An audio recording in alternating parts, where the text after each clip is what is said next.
Happy Monday, everyone.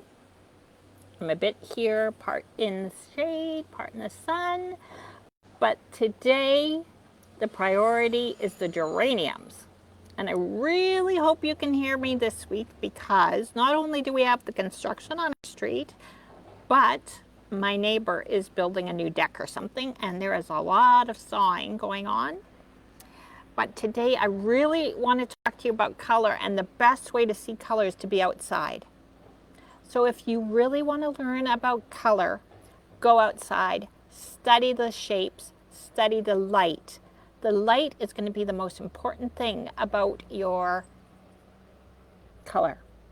You have to know where the sun is hitting, where the midtones are, and where the shadows are.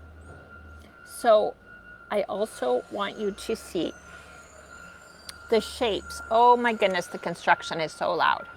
Now, you have to get your head out of the way in order to really see color. It is about training your eyes to see color. And don't listen to your head, because a lot of people will think this is a geranium leaf. It's green. But if you look up at this leaf, look at that dark shape right there. It's green, all right, but it is a dark shape. I would paint that green shape right there. Then I would paint this next shape right there. And then thirdly, I would paint this shape. Those are a variety of green. And then look at this one right there is the back side of a leaf, which is even greener, a yellowy green. So right in this one area, there are 4 different colors of green. Plus the rim down here is like much whiter. I would add white to some chrome oxide to get that one. Just in this one small section of geraniums, there is a myriad of greens, and greens are the hardest thing there is to mix. But just remember, you are not painting a leaf, a green leaf. You are painting the shapes of all those colors. Look at all the darks in there. Those are what is going to make or break your painting. Where the darks are, where the lights are. And the same is to be had for these beautiful geraniums up here. Now, do you see all of these different colors? There's a dark on the underside, a middle tone, and then look at this little bit of highlight of pink right there. And then right there is almost a white. Almost white, not true white. So I hope you can see that by my little demonstration here. It's amazing to be able to see it with your eyes. Don't let your head say, oh, it's a pink geranium, I'm going to paint it pink. And each one of these petals creates a different shape. It's not the shape of the leaf that you need to be concerned with. And I also want to turn here to, I'm going to see if we can show you some of there is my blue spruce in our backyard. And there's so many different colors in the blue spruce as well. So just be aware. I don't know, let me see, there we go. There's again, darks, middle tones, and then on the highlights are the lights. And you see where the sun is falling, and they're creating all those great shapes. Stunning. And then I'm going to cross my fingers that this works, but often when I am outside, I am by these lovely, lovely larch. Can you see the shadows that are on those larch trees right there? They are all beautiful shapes where those shadows are cast. And I love shadows. I love painting shadows because they give you the most phenomenal shapes. And again, be cognizant of where your light source is. Do you see how one side of the tree has got highlight where the light is hitting it? And then in order to make your tree trunk look round, you have to do a middle tone and then a dark side. That is how you give the impression of a round tree on a flat, 2-dimensional canvas or paper. Just take that in for a minute, and I really hope you can see it with my camera. because it's really, if you could be here on my noisy deck, you would be able to see it. And greens are the most challenging thing of all to paint. But you've just got to really train your eyes. Even look at my face. My face today has got a whole myriad of shapes because I'm part in the sun, part in the shade. And that gives you dimensions. It makes it look like it's a three-dimensional face by doing the shadow and the light and all of these different shapes. It's, you know, what makes painting exciting. And I want you to also keep in mind, oh, I just realized that there's some beautiful trembling aspen behind me too. Look at the shape of the sunbeam right there. Look at that.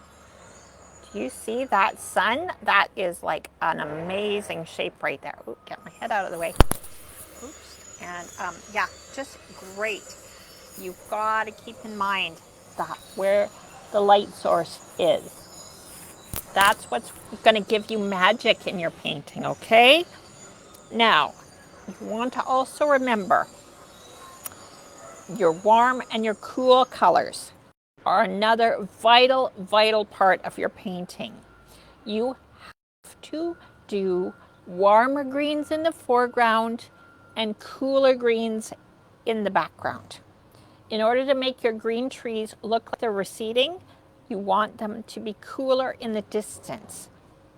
Now, my one student is currently working on an autumn scene from Norbury Lake, and all of that theory goes out the window because it's autumn. There are exceptions to the rule, but generally speaking, you have to know the rules before you can break the rules.